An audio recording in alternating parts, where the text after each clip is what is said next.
TF1 Actualité avec Dominique Baudis.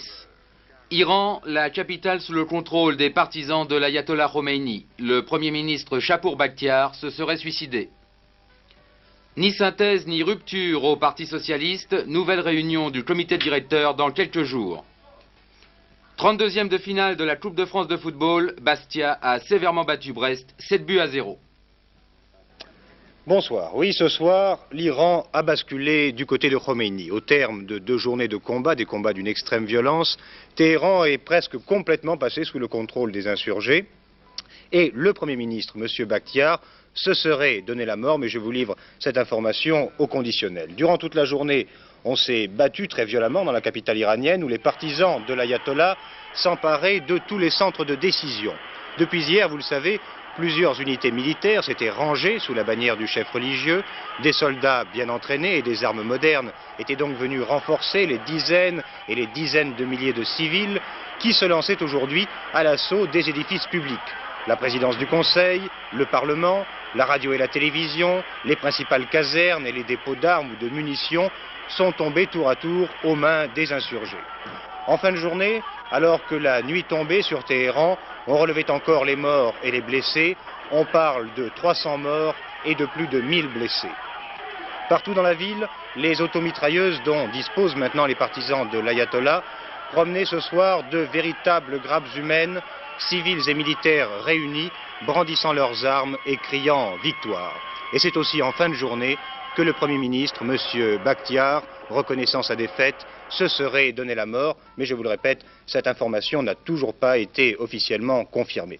Alors pour mieux comprendre ce qui vient de se passer à Téhéran depuis 2 jours, et pour mieux comprendre aussi les développements qui ne manqueront pas de survenir, nous allons dérouler le film des événements depuis le retour de l'ayatollah Khomeini. Un commentaire de Christian Bousquet.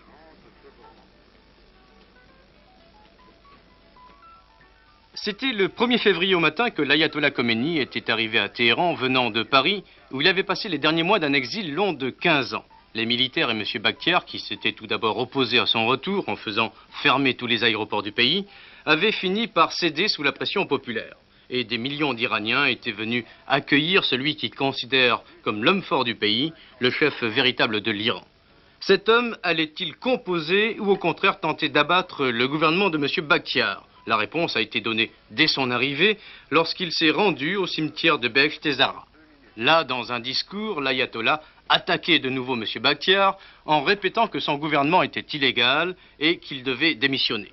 Il déclarait aussi que dans les prochains jours, il nommerait lui-même un nouveau Premier ministre. Décidé à faire front, M. Bakhtiar a répondu en déclarant qu'il ferait arrêter quiconque voudrait usurper les pouvoirs du gouvernement. L'épreuve de force entre les 2 hommes allait se poursuivre et le 5 février, au cours d'une conférence de presse, l'ayatollah Khomeini présentait celui qu'il avait désigné pour devenir le nouveau Premier ministre de la future République islamique, M. Mehdi Bazargan. Âgé de 73 ans, M. Bazargan avait dirigé l'industrie pétrolière lorsqu'elle avait été nationalisée par Mossadegh il y a 27 ans.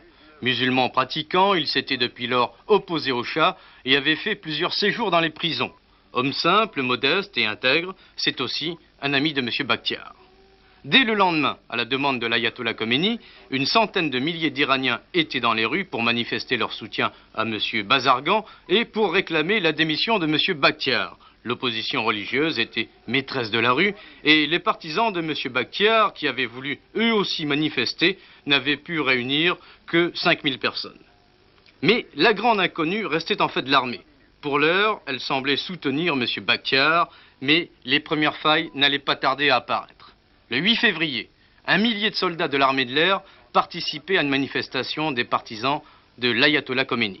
Le 9 février, M. Bazargan présentait le programme de son gouvernement, mais évitait de donner la liste de son cabinet. Et cela pour ne pas braquer l'armée et M. Bakhtiar, geste d'apaisement en somme, pour éviter une réaction violente de la part du pouvoir en place.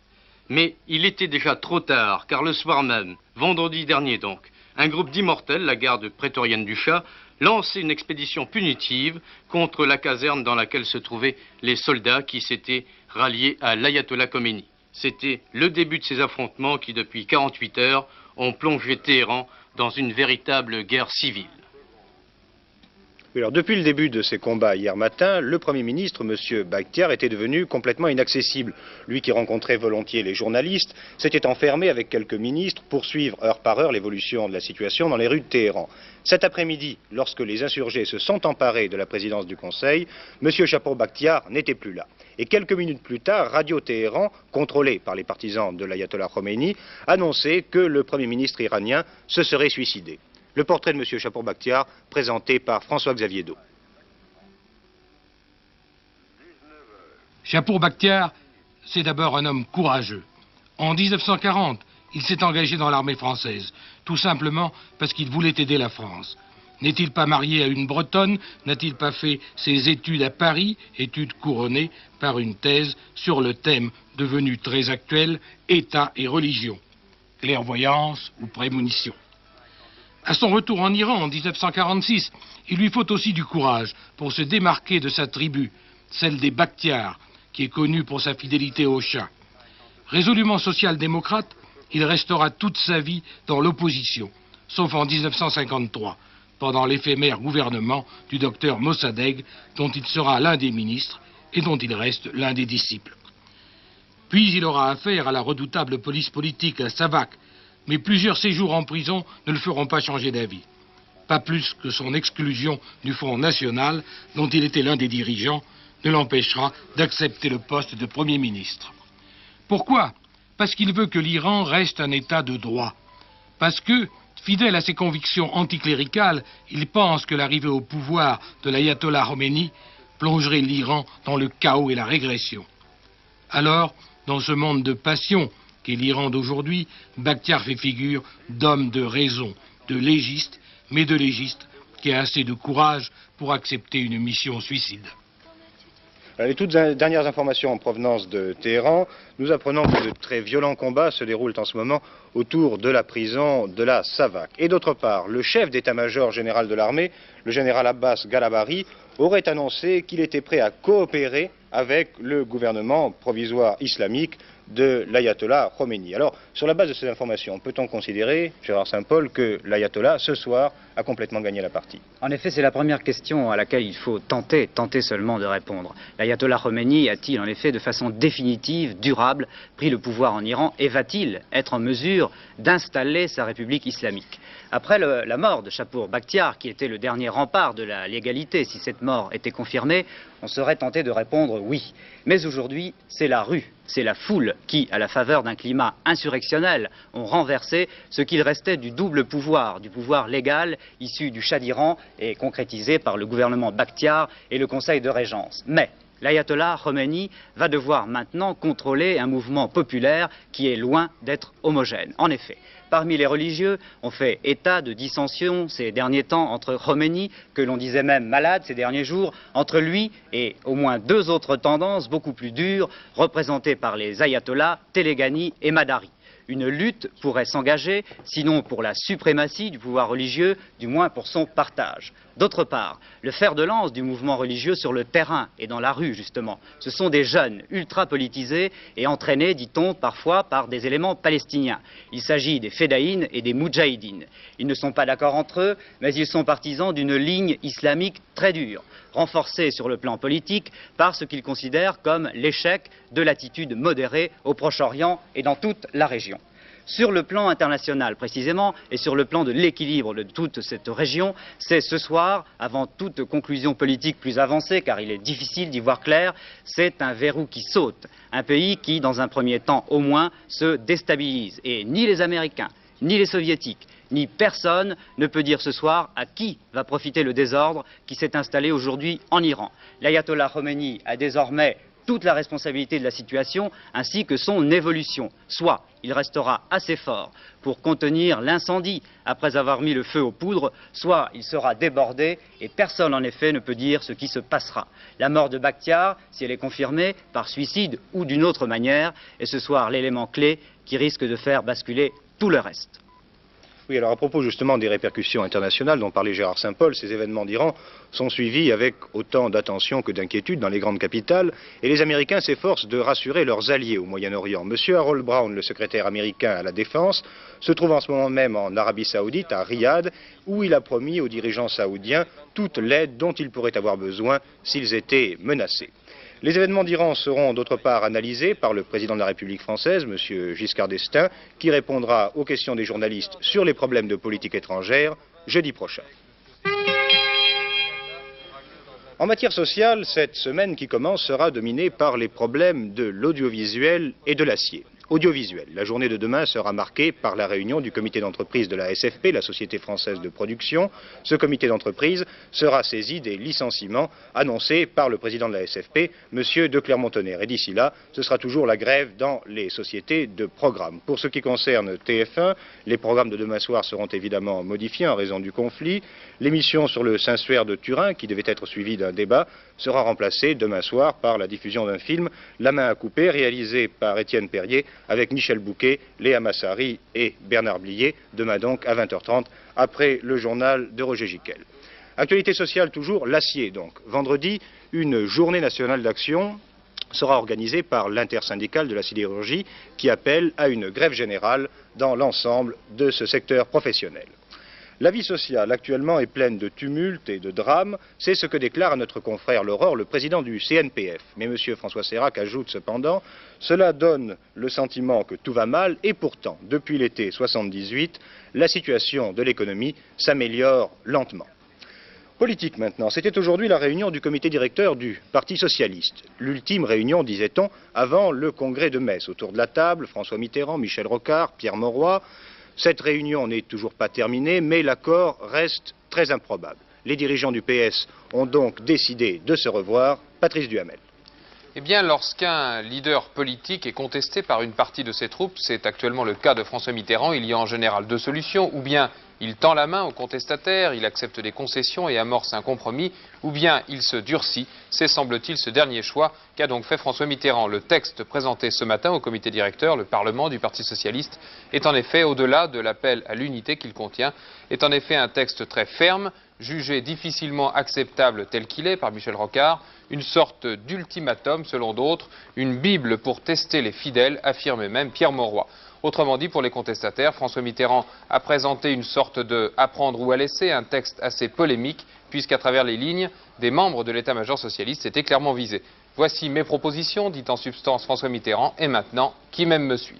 Chacun étant ainsi placé devant ses responsabilités, cette réunion s'est déroulée dans un climat tendu, un incident très vif a même opposé François Mitterrand au jeune député Jean-Pierre Cotte. Et toute la journée, les socialistes se sont enlisés dans d'interminables querelles de procédure, personne ne voulant prendre la responsabilité de la rupture. L'atmosphère était très lourde et finalement, le PS a décidé de ne rien décider aujourd'hui, de jouer les prolongations, de rechercher la synthèse au finish avec de nouvelles réunions dans les jours qui viennent. Il y a donc ce soir toujours deux hypothèses.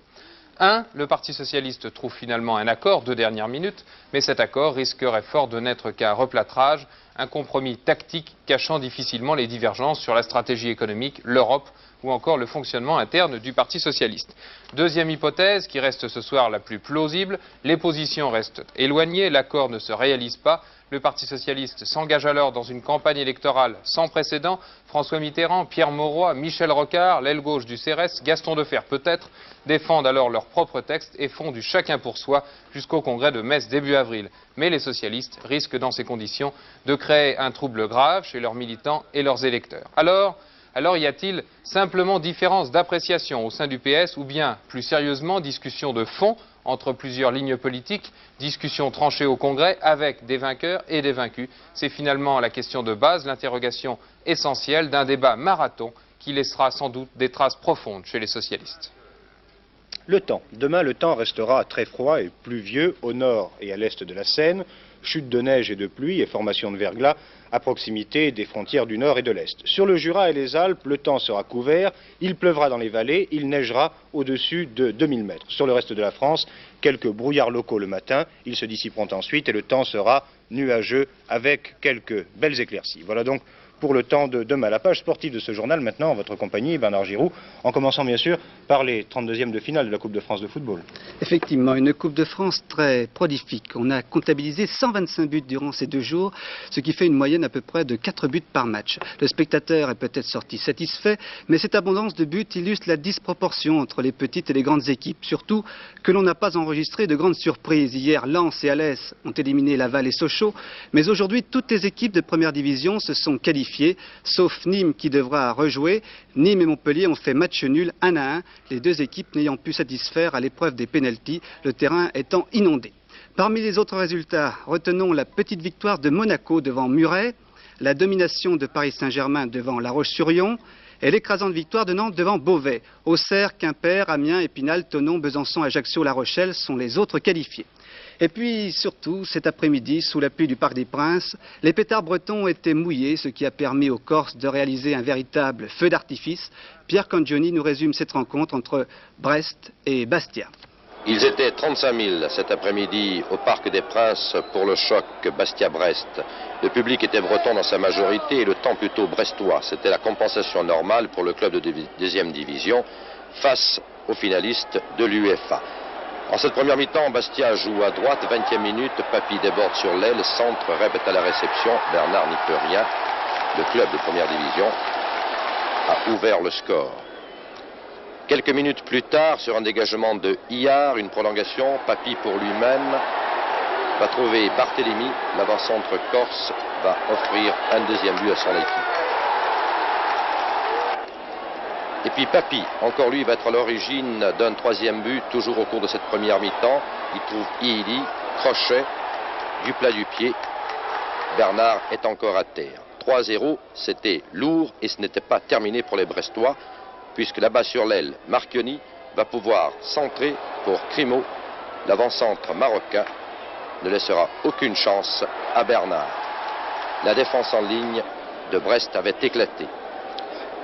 Mais il y aura une surprise dans cette rencontre, désagréable pour les Bastiais. Sur cette action de Letemaulu, vous allez voir l'avant-centre Martet va se précipiter sur la balle et blesser involontairement le gardien Hillard, touché à la face. C'est Marchionni, un joueur de champ, qui est obligé de prendre sa place dans les buts. Les Bastiais, à partir de ce moment-là, ont une légère inquiétude malgré leur avance au score. Ils vont serrer les rangs, ce qui va nous valoir 3 buts encore à leur actif. Sur cette ouverture, Crimo attire le gardien Bernard qui ne peut détourner. C'est le 5e but de la partie. Et puis coup franc de Papy, tête de Barthélemy, un 6e. L'addition est décidément très lourde pour les Bretons qui encaisseront encore un 7e but. Sur ce premier tir de la Cuesta contrée, Papy va pouvoir reprendre du gauche. 7-0, une belle victoire bastiaise, mais une victoire à la Pyrrhus. Les Corses, en effet, seront privés de leur gardien titulaire pendant au moins 3 mois. Oui. Même si Brest a un peu déçu, Sochaux et Laval sont les seules grandes victimes de ces 32e de finale. En basket, l'un des leaders est tombé hier soir. Villeurbanne, battu par Limoges, cède la première place à l'équipe du Mans, vainqueur d'Orthez. Désormais, le Mans a pris une option sur le titre et compte 2 points d'avance sur Villeurbanne et un avantage de 6 points sur Caen. Défaite également du leader chez les 13istes. Le 13 catalan s'est incliné 14-25 devant Lézignan. Les Catalans sont toutefois toujours en tête devant Carcassonne. Cet après-midi, au meeting international de Boulogne-Billancourt, on a surtout remarqué chez les femmes la ravissante Nancy Garapic. La petite Canadienne a remporté 4 finales, mais l'épreuve reine, c'était bien sûr le 100 mètres nage libre messieurs, avec un favori, le champion olympique, l'américain Jim Montgomery. Ce 100 mètres s'est déroulé sous l'œil de 2 experts, Mark Spitz, mais aussi Pierre Fula. Jack Babachov, vice-champion olympique, Marcelo Guarducci, fin sprinter italien, l'immense Jim Montgomery, un ancien qui se porte bien, tout comme son compère américain Joe Bottom, le plus rapide sur 50 mètres. Des seigneurs du sprint pour une finale de haute volée à laquelle participent aussi 2 soviétiques, Krylov et Kopliakov, et le français René Écuyer. Montgomery, le plus vite en action. Bonnet blanc, ligne 5, s'élance avec toute sa puissance et une attaque de bras qui apparaît plus vive dès le premier virage. Bottom suit bien le rythme soutenu de ce 100 mètres, tout comme Babachov, mais on sent déjà que le grand Jim se bat avec toute son énergie et qu'il ne laissera à personne le soin de mener cette finale, épreuve reine de la natation. Aux 50 mètres, Montgomery a déjà pris ses distances et là, à cet instant, nous pouvons encore mieux apprécier le style puissant du sprinter américain, très haut dans l'eau, propulsé par un battement efficace. Derrière, dans les vagues, Bottom, Babachov et le soviétique Kopliakov se battent en vain et ne reviendront jamais sur la fusée Montgomery. Crédité d'un temps remarquable, 49 secondes 64 centièmes, deuxième Bottom, troisième Babachov, septième Écuyer France, 52,7. Un joli tiercé américain. Changeons d'élément après l'eau, la neige, et avec la nouvelle victoire du Suédois Ingemar Stenmark dans le slalom spécial de Åre en Suède. Stenmark a remporté les 2 manches devant l'Américain Filmar et l'Italien Gustavo Toeni. En cyclisme, le Belge Roziers fut le plus rapide dans le sprint final du Grand Prix de Saint-Raphaël. Roziers se devance le Britannique Jones et sage rentrée, nous dit-on, pour Bernard Thévenet. Le challenge monal, il s'agit d'escrime, a réuni à Évry l'élite de l'épée mondiale. Le Français Philippe Riboud, deuxième du championnat du monde, a pris sa revanche et battu le tenant du titre, l'Allemand Alexander Pusch. Mais Riboud a commis une petite erreur de jeunesse dans le combat final. Il s'est incliné devant le Hongrois Kulskar, qui finalement remporte ce challenge. Aujourd'hui à Vincennes, c'était la dernière réunion dominicale d'hiver et c'est Éléazar qui a franchi victorieusement la ligne d'arrivée, Roger Paul. Oui, Éléazar, vainqueur de cette même épreuve l'an dernier, a confirmé qu'il possédait encore des moyens extraordinaires. Sa dernière ligne droite est un modèle du genre. Il fallait du reste retenir les 9 ans dans cette épreuve, puisque, outre le vainqueur, et Jacques Val, l'excellent second, prenait la seconde place, oui, et la Suédoise grande française, également âgée de 9 ans, venait de loin prendre la 3e place. Quant au favori Adolphe Duvivier, il a dû abandonner toute prétention dans le dernier tournant. Les concurrents vont se rendre au départ. Il pleuvait. Et voici le dernier tournant. Grand Prix qui s'est détaché très tôt et le long de la ligne droite, avec derrière lui Adolphe Duvivier déjà battu. Grand Prix est attaqué par Éjacques Val, casaque noir, il se détache, mais à sa droite, le toujours jeune Éjacques Val sprint et va prendre l'avantage après une belle lutte. Félicitations à M. Vesveler, à Léopold Verreken et également à la famille David pour la très bonne course d'Éjacques Val. Photo pour la 3e place entre les 2 juments scandinaves, Grande Française et Cham-Amsterdam. Quant au rapport, ils sont bons, pour 5 francs dans l'ordre, 18, 12, 10, 4127 francs 50, dans un ordre différent, 825 francs 50, toujours pour 5 francs. Dans quelques jours à Paris, le salon des collectionneurs. Et les collectionneurs agissent un peu à leur manière comme des protecteurs du patrimoine. En recherchant des objets, en les restaurant, ils les sauvent de l'oubli et de la dégradation. Cependant, la constitution, l'entretien d'une collection suppose des charges financières parfois très élevées, parfois insupportables. C'est le cas par exemple de cet habitant de Clermont-Ferrand que vous allez découvrir avec ce reportage réalisé par Alain Rodier. Sur les hauteurs de Clermont-Ferrand, un monstre de béton abrite une passion, celle d'André Chenot, collectionneur de vieux phonos et appareils de radio. Sa collection, il l'a baptisée immodestement Musée français de la machine parlante et il s'est nommé lui-même conservateur. Musée imaginaire? Pas tout à fait, car cette collection est bel et bien le résultat d'un long travail. Oui, nous avons là un phonographe de 1890 qui est un phonolyre. Et malgré son aspect rudimentaire, eh bien, c'est un appareil qui faisait à la fois, en un premier temps, l'enregistrement et en un second temps, la lecture. Il suffisait en fait de changer de tête. Un appareil de 1920 qui est vraiment très, très original, parce qu'on a fait des diverses formes de phonographes. Vous voyez, quand il est fermé, il est portable et c'est un carton à chapeau. Et on met le plateau. Et ça devient très vite un phonographe avec sa tête. Oh, là, vous avez une boîte à courrier de 1914. Et vous voyez, c'est très, très particulier. Bon, j'ai dû refaire le tissu. Et ici, on a un phonographe miniature qui était bien plus petit à l'époque qu'un appareil de photo. Puis il était 3 fois plus petit. Là, vous avez un phonographe de 1893 qui est l'ancêtre de jukebox. C'est un appareil d'ailleurs entièrement automatique et à écouteur. Et sa particularité, bon, en fait, c'est qu'il n'en reste que 2 en Europe, malgré qu'ils s'en soient fabriqués entre 1893 et 1920, à peu près 300. D'ailleurs, pour le faire fonctionner, en fait, il suffit de mettre une pièce.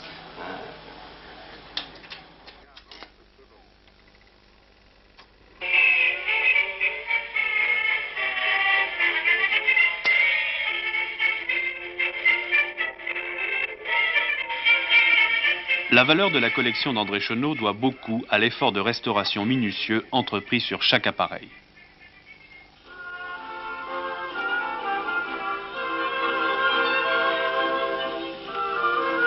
Sur les 120 pièces de la collection, 60 fonctionnent déjà parfaitement, y compris cette pièce unique, un prototype de 1905.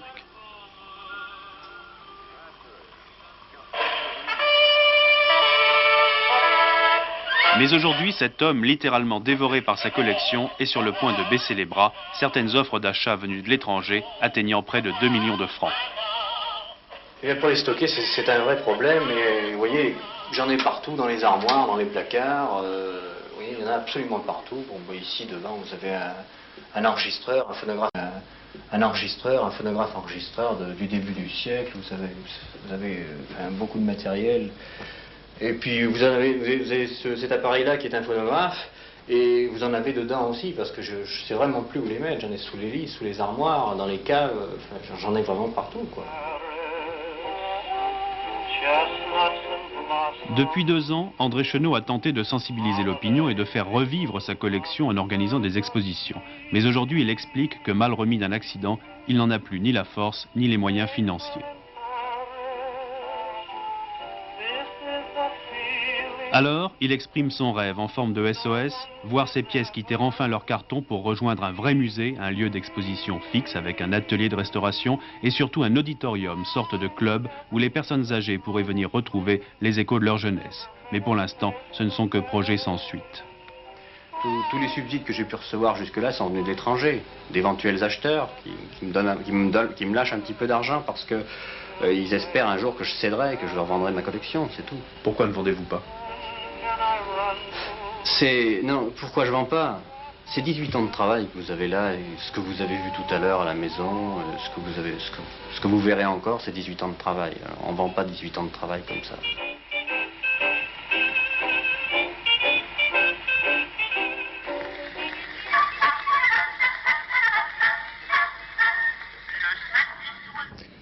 Ce journal ayant commencé plus tôt que d'habitude en raison des impératifs du programme minimum, certains d'entre vous n'ont peut-être pas entendu les informations et vu les images concernant la situation en Iran. Alors avant de refermer cette édition, les toutes dernières informations avec Jacques Grignon-Dumoulin. À Téhéran, tout le pouvoir semble désormais appartenir à Khomeini. Après 48 heures après le début de l'insurrection contre le gouvernement Bakhtiar, le chef d'état-major de l'armée, le général Garabari, vient, semble-t-il, d'annoncer qu'il est prêt à coopérer avec le gouvernement provisoire islamique nommé par l'ayatollah Khomeini. L'armée paraît donc s'incliner devant l'insurrection après une journée sanglante qui a vu les partisans de Khomeini, aidés par de nombreux soldats ralliés à leur soulèvement, occuper le siège de la radio-télévision, la présidence du conseil, l'école militaire, la plupart des bâtiments officiels et des commissariats.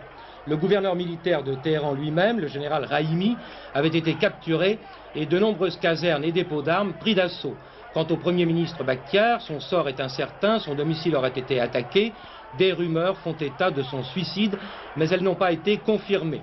Après la tombée de la nuit, de violents incidents, de violents combats se poursuivaient encore autour de la caserne de Lavizan, où les soldats de la garde impériale sont encerclés, ainsi que devant la fameuse prison de la Savak, la police politique iranienne.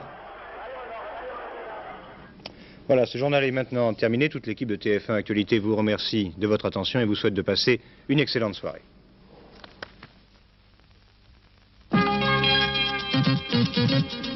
Thank you.